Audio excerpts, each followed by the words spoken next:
노다지 썰전. 오늘은 기아가 2030년까지 전 세계에서 무려 420만 대 차를 팔겠다는 정말 야심찬 목표를 세웠는데요. 과연 이게 가능할지 한번 이야기 나눠보겠습니다.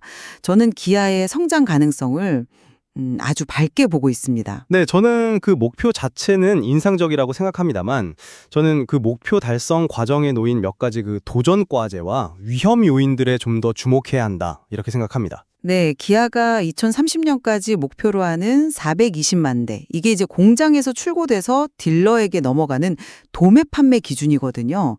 근데 이게 얼마나 대단한 목표냐면요. 2030년까지 자동차 산업 전체 평균 성장률 전망치가 약 한 9.6%. 이 정도인데 기아는 무려 35%가 넘는 성장을 하겠다는 거예요. 그러니까 시장 점유율을 정말 크게 늘리겠다는 자신감의 표현이죠. 이런 자신감이 뭐 그냥 나오는 건 아니고요. 기아차들이 요즘 디자인이나 성능 면에서 경쟁력이 아주 뛰어나고 또 판매 전략도 굉장히 잘 짜여 있기 때문이라고 봅니다. 특히 요즘 인기 많은 하이브리드 차량 공급을 더 늘리고요. 또 곧 나올 EV3를 시작으로 해서 뭐 EV2, EV4까지 약간 가격 부담을 낮춘 그런 전기차 모델들을 계속 내놓을 계획이거든요. 이걸 뭐 경제형 중심의 전기차 풀라인업 구축이라고 하죠. 그리고 또 기존에 없던 새로운 형태의 차, 예를 들면 목적 기반 차량, 그 PBV라고 하죠. 이런 새로운 시장에 진출하는 게 핵심 동력이라고 할 수 있습니다. 지역별로 봐도 미국에서는 이미 하이브리드 중심으로 잘 팔아서 시장 점유율 5%대 중반까지 올라왔고요. 유럽과 한국 시장에서는 EV3를 딱 필두로 해서 다른 보급형 전기차들로 판매를 크게 늘릴 계획입니다. 그 2030년 청사진은 정말 멋지게 들리네요. 그런데 말이죠. 당장 올해, 그러니까 2025년 예상 판매 성장률은 약 4% 수준에 그칠 걸로 보여요. 이게 뭐냐면 한 자릿수 중에서도 낮은 성장이라는 거죠. 본격적인 성장은 2026년 이후에나 기대할 수 있다, 이런 이야기인데 그럼 목표까지 남은 시간 동안 매년 훨씬 더 가파르게 성장해야 한다는 약간 그런 부담이 따르는 거 아니겠습니까? 그리고 친환경차 쪽 실적도요, 아직은 기대만큼 그렇게 폭발적이진 않은 것 같아요. 미국에서는 그 EV6나 EV9 같이 상대적으로 좀 비싼 전기차 위주였잖아요. 그래서 대중적인 인기를 확 끌기에는 좀 부족했던 면이 있고, 유럽에서는 당분간 EV3 하나에 의존해야 하니까 판매 확대에 좀 한계가 있었고요. 물론 뭐 EV2, EV4 같은 모델이 나오면 달라지겠지만 그게 나오려면 또 시간이 필요하고요. 그리고 무엇보다 가장 큰 걱정은 역시 미국 관세 문제입니다. 만약에 미국이 정말 한국산 차에 25% 관세를 매기게 되면 기아의 그 분기별 영업이익 있잖아요. 장사에서 남는 핵심 이익. 이게 약 1조 2천억 원이나 줄어들 수 있다는 예측이 있습니다. 이게 지난 5월부터 연말까지만 누적돼도 뭐 3조 원이 넘는 타격이니까요. 이 불확실성 때문에 기아가 올해 영업이익 목표치 12.4조 원이었죠? 이걸 공식적으로 수정하지도 못하고 있는 상황입니다. 2025년 성장률이 다소 낮은 건 맞아요. 근데 그건 신차가 나오고 시장에서 반응이 오기까지 이게 시간이 좀 걸리기 때문이라고 봐야죠. 약간 일시적인 숨고르기. 뭐 이렇게 생각할 수 있습니다. 길게 보면요. 하이브리드 경쟁력은 앞으로 더 강해질 거고요. EV나 EV4처럼 정말 많이 팔릴 수 있는 볼륨 전기차들이 나오면 성장세는 다시 확 가팔라질 겁니다. 그래서 2026년, 2027년에는 뭐 7% 이상의 높은 한 자릿수 성장은 충분히 가능하다고 봅니다. 420만 대 목표 달성을 위한 발판은 바로 그때 마련되는 거죠. 네, 장기적인 그림에는 저도 어느 정도 동의는 합니다. 하지만 당장 2025년 둔화는 현실이잖아요. 이게 목표 달성까지 남은 기간 동안 연평균 성장률 부담을 키우는 그건 사실이죠. 게다가 전기차 시장은 정말 너무 치열해지고 있고요. 정부 보조금도 줄어드는 추세인데 이런 외부 변수들을 너무 쉽게 생각하는 건 아닐까 하는 걱정이 좀 듭니다. 하이브리드와 그 보급형 전기차만으로 그 엄청난 목표를 달성하기에 과는 충분할지 약간 의문이 남습니다. 관세 문제도 기아가 그냥 손 놓고 있는 건 절대 아닙니다.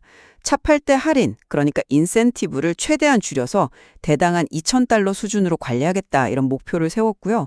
또 멕시코에서 만들어서 미국으로 보내던 물량 일부를 미국 내 생산 부품으로 대체하는 방안도 추진 중입니다. 그리고 조지아주에 새로 짓는 전기차 전용 공장, 메타플란트라고 하죠. 거기서도 필요하면 하이브리드를 같이 생산할 수 있게 아주 유연하게 대응하고 있습니다. 이런 노력을 통해서 관세 영향을 어느 정도 상쇄하고 연간 10조 원 중반대 이익 체력은 지킬 수 있다. 이렇게 보고 있는 거죠. 그리고 주주들한테 약속한 배당금, 주당 6,500원 목표라든지 총 주주 수익률 TSR 35% 목표 같은 주주 환원 정책도 계속 유지하겠다는 의지가 아주 강하고요. 분기에 1조 2천억 원, 연간으로 따지면 3조 원이 넘는 이익 감소 가능성.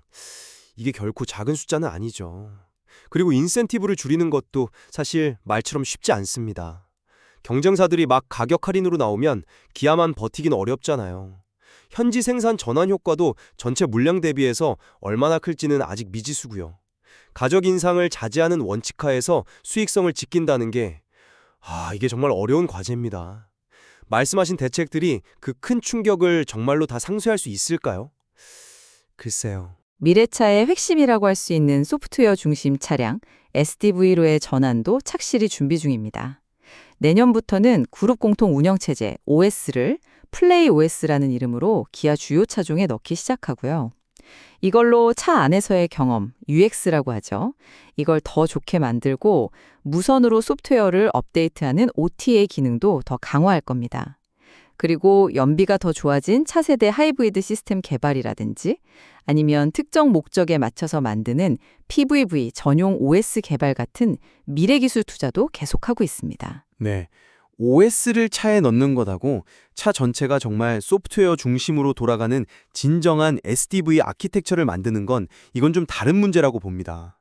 초기에는 주로 화면 디자인이나 앱 같은 사용자 경험 개선에 집중될 가능성이 크다고 보고요. 운전이나 안전 같은 핵심 기능까지 전부 소프트웨어로 제어하고 업데이트하는 수준까지 가려면 생각보다 더 많은 시간과 투자가 필요할 수 있습니다.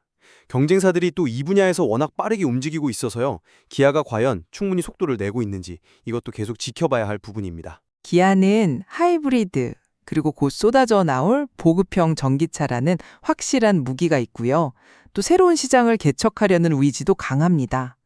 물론 관세 같은 외부 도전 과제는 분명히 있지만 수익성을 지키면서 미래를 준비하는 전략들을 보면 저는 2030년 420만 대 목표 달성은 충분히 가능하다고 생각합니다. 단기적인 성장 둔화와 예측 불가능한 관세 리스크는 분명히 현실적인 어려움입니다. 오늘 이야기한 여러 전략들이 과연 계획대로 잘 실행되고 또 시장에서 효과를 낼 수 있을지, 그래서 2030년 목표를 정말 달성할 수 있을지는 글쎄요, 좀 더 신중하게 지켜봐야 할 것 같습니다. 네, 기아의 미래를 둘러싼 긍정적인 전망과 또 우려 섞인 시선 모두 일리가 있는 것 같습니다.